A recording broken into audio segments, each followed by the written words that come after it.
Horn. I want to protest an invasion of my privacy. Of course, Dr. Horn, I understand. There's an officious young Cub Scout out at my place making a pest of himself.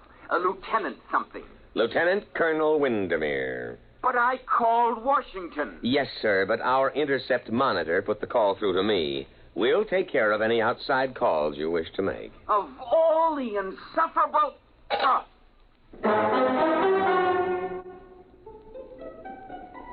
At about 0600 the next morning, I ran a surprise full-scale inspection and simulated infiltration.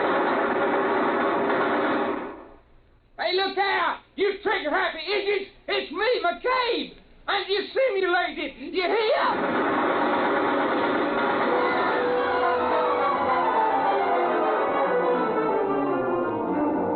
Fortunately, he was only grazed. The wire-stringing detail worked all night, and we had surrounded the old Victorian house with triple-strand electrified barbed wire with guard towers every 50 feet. At 1400, I paid a call on Dr. Horn. What are you doing here? Good afternoon, Dr. Horn. I came in for your report. My what? Your daily progress report. It's in my orders. Paragraph 8. Just carry on, sir. Corporal McCabe will take your words down. Oh, his clearance came through last night. You have a method for electronically killing a man without touching him. Killing, Lieutenant? Will you tell me what in the sweet name of heaven did I say that gave you that particularly stupid notion? But I understand. You think this is a weapon. Of course, sir. Of course. My machine renders humans into corpses. A chipped flint will also do that. Look, you simpleton, don't you realize what my machine can do? It can separate that something which, added to a body, produces a man. A subtracted leaves a corpse. I can separate the two things without destroying them. You understand that I can take the ghost of life out of a body and keep it unharmed. Try to understand that, you pig-headed, mule-eared, rabbit-faced...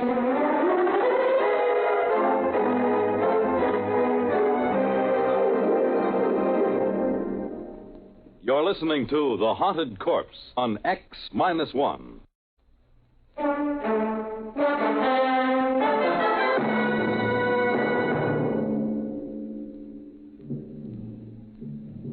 Now back to X-1 and The Haunted Corpse. I terminated the interview and went back to headquarters to prepare my situation analysis. Van Pelt, all 300 pounds of him, was waiting for me. He was eating a can of sea ration with a knife. He's perfectly sane, Colonel, but he's dangerous. Very dangerous. You've got to protect me, absolutely. Van Pelt, I want the straight dope on Horn. Now, what is this ghost business? Oh, that.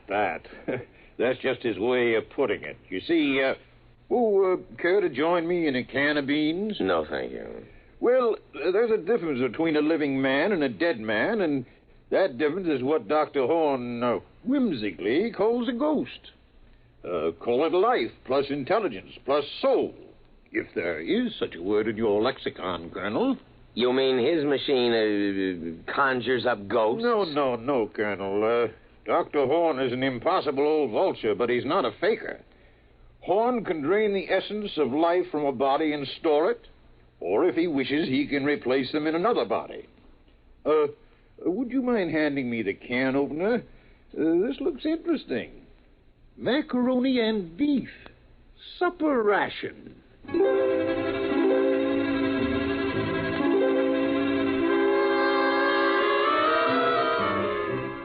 Well, so he had a machine that could take a mind out of one body and put it in another body. Well, why didn't he say so straightforwardly instead of beating around the bush like a civilian? Of course, he was a civilian, which might explain it. Next morning, I went to the laboratory with Corporal McCabe and insisted on a demonstration. All right, this way, gentlemen. Please, Corporal McCabe is an enlisted man. At this pole, we have a Cocker Spaniel. And over here, a Rhode Island Red. That's a right perky-looking chicken, Doc. If you will kindly stay clear of the terminal areas, I will activate the field. What's happening? The field is vibrating at the cycloid rate set on the crystals. All right, it's ready for discharge. Now.